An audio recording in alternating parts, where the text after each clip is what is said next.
नमस्कार जी।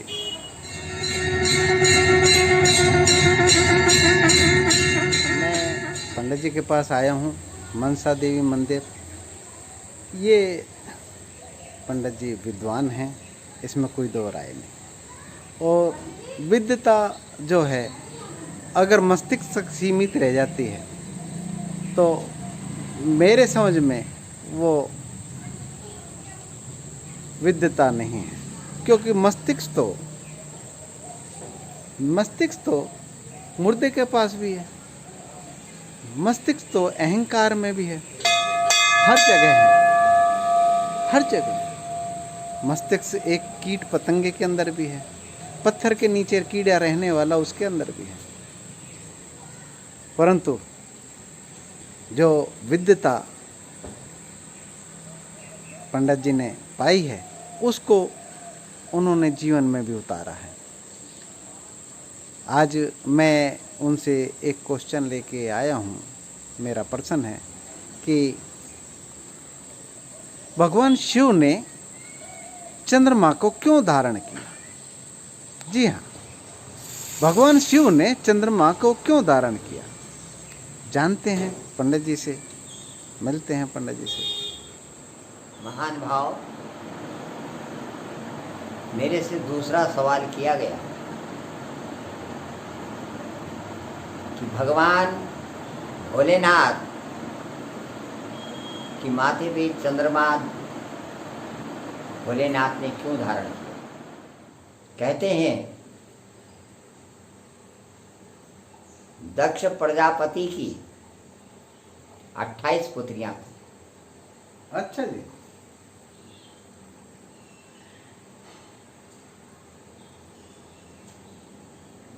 और इन्होंने जो था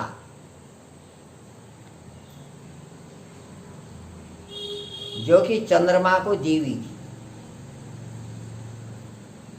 अच्छा, वो पुत्रियों को चंद्रमा को दे रखा था, जिसमें रेवती नाम की जो पुत्री थी जी। चंद्रमा ने उसके साथ में दुर्व्यवहार किया।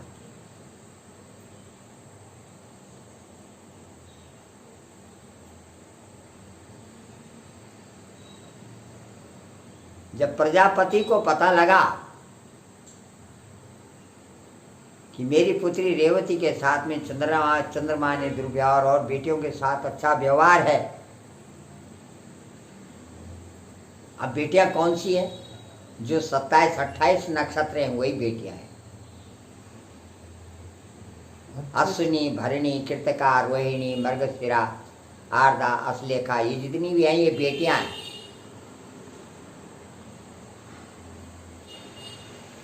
तो दक्षपति प्रजा की जो एक पुत्रियां हैं, उन्होंने ये चंद्रमा को संकल्प कर रखी, जिसमें रेवती नाम की जो कन्या जो थी उसके साथ चंद्रमा ने दुर्व्यवहार किया था, और जिससे जो है चंद्रमा कलंकित बन गया था, श्राप पड़ गया था, श्रापित हुआ। श्राप। जब चंद्रमा को श्रापित हुआ तो चंद्रमा जो है सारे देवी देवता जो है उसको धुरे नहीं बैठाने लगे, कलंकित हो गया। कोई उसे अपने पास नहीं बुलाता, सब उसे छी छी करने लगे। अच्छा। कोई देवतागण उसको अपने धुरे नहीं बिठाने लगे। तब चंद्रमा दुखी हो गया, परेशान हो गया।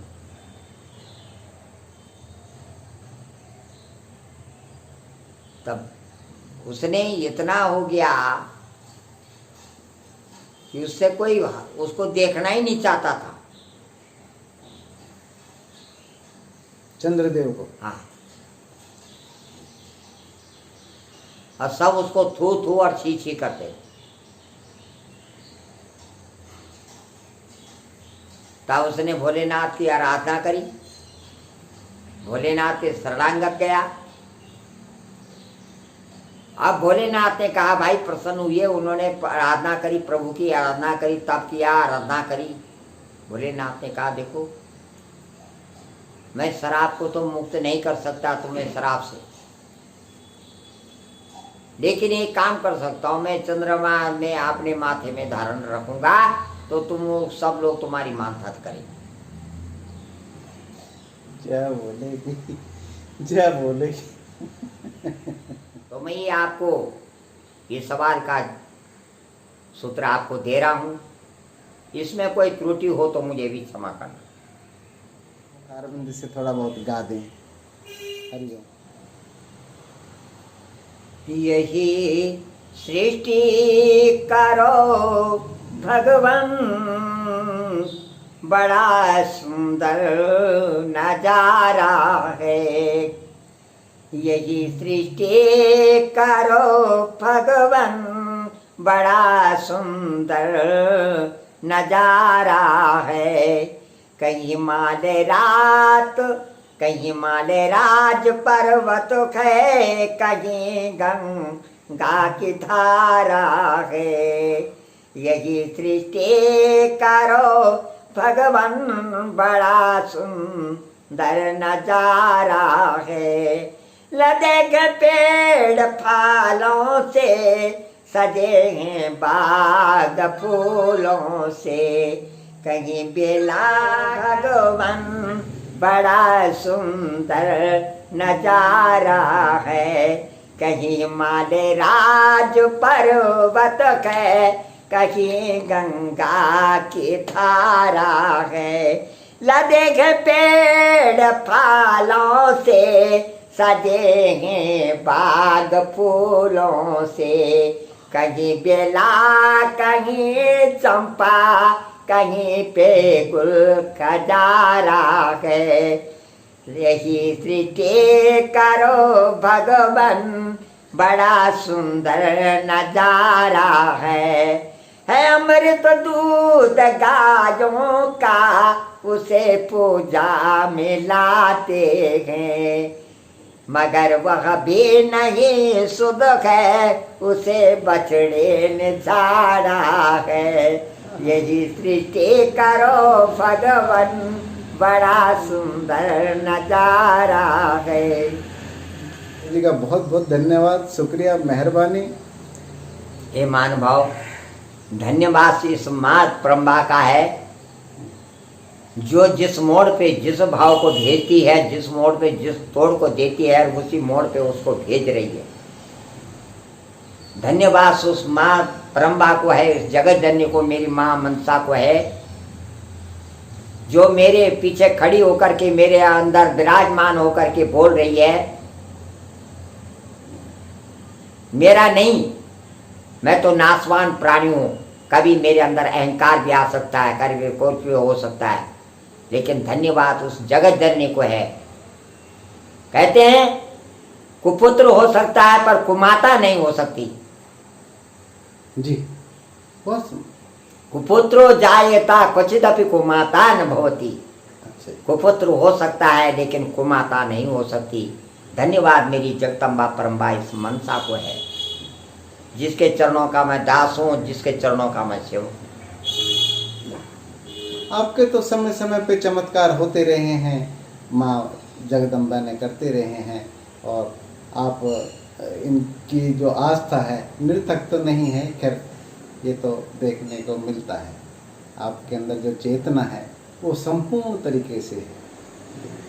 बहुत सुंदर, बहुत धन्यवाद पंडित जी को मेरा बार बार, और फिर से मैं कष्ट देता रहूँगा और ज्ञान के पुष्प आपसे लेता रहूँगा। हरिओम हरिओम हरिओम। तो पंडित जी से हमने जाना चंद्रमा शिव ने धारण किया। चंद्रमा किसका प्रतीक है, ये अपनी अपनी व्याख्या है। मेरे द्वारा जो एक व्याख्या की गई है, क्योंकि मैं स्वर ज्ञानी हूँ, मैं ऐसा कहना तो ठीक नहीं है, पर कुल मिला के स्वर का ज्ञान मेरे गुरु ने मुझे थोड़ा सा दिया है। उसके आधार पर चंद्रमा नाड़ी जो है, अगर वो धारण की जाती है शिव के द्वारा, तो हम ध्यान अवस्था में उस परम योग की अवस्था में उतर सकते हैं। जी हाँ, उस परम योग की अवस्था में उतर सकते हैं चंद्रमा नाड़ी से। इसलिए चंद्रमा नाड़ी को बहुत ज़्यादा महत्व दिया भगवान शिव ने, और उसको स्थायी रूप से धारण भी। स्थायी रूप से अगर चंद्रमा नाड़ी धारण किया जाता है तो हम उस परम योग की अवस्था में उतर सकते हैं। जी हाँ, उस परम योग की अवस्था में उतरने का एक चंद्रमा नाड़ी एक ऐसा माध्यम है जो प्रतीक दिया भगवान शिव ने।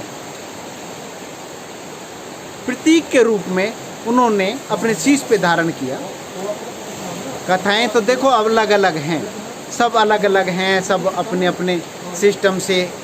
दंत कथाएं भी हैं, कुछ दंत कथाएं भी मिलेंगी, इस प्रकार से मिलेंगी, पर उनका बेसिक क्या है, उसके पीछे लॉजिक क्या है। क्योंकि सब देवों को देव कहा, महादेव भगवान शिव को ही कहा, देवों के देव महादेव।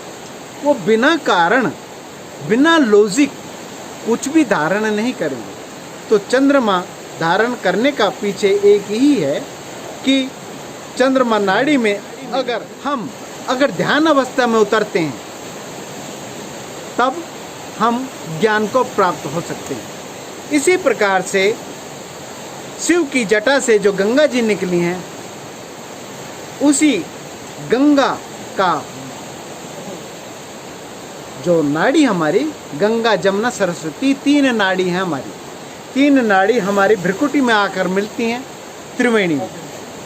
यहाँ पे ध्यान रूपी स्नान करने से मोक्ष की प्राप्ति होती है। तैत्तिरीयोपनिषद में कहा है, मैं बार बार इस बात को दोहराता हूँ कि पिंडे सु ब्रह्मांडे यत् पिंडे तत् ब्रह्म। जी हाँ, तो ये गंगा जी हमारे शरीर के अंदर भी बहती है और चंद्रमा इसका प्रतीक भी है, चंद्रमा नाड़ी का भी प्रतीक है। बार बार चंद्रमा के द्वारा भी बताया गया और गंगा जी के द्वारा भी बताया गया। गंगा जी को शीश पे धारण किया गया। मैं आपसे यही, देखो मेरा अपना मत है, और कहीं किसी का आपका मत मिलता हो तो ज़रूर कमेंट्स बॉक्स में भेजिए, मैं उसको भी दिखाऊंगा और लोगों का भी भला होगा। अपने विचार व्यक्त कीजिए। हरिओम। आज इतना ही। हरिओम हरिओम। बस शेयर ज़रूर करते रहिए और लाइक कीजिए अगर अच्छा लगता हो तो, कमेंट्स भी कीजिए। हरिओम।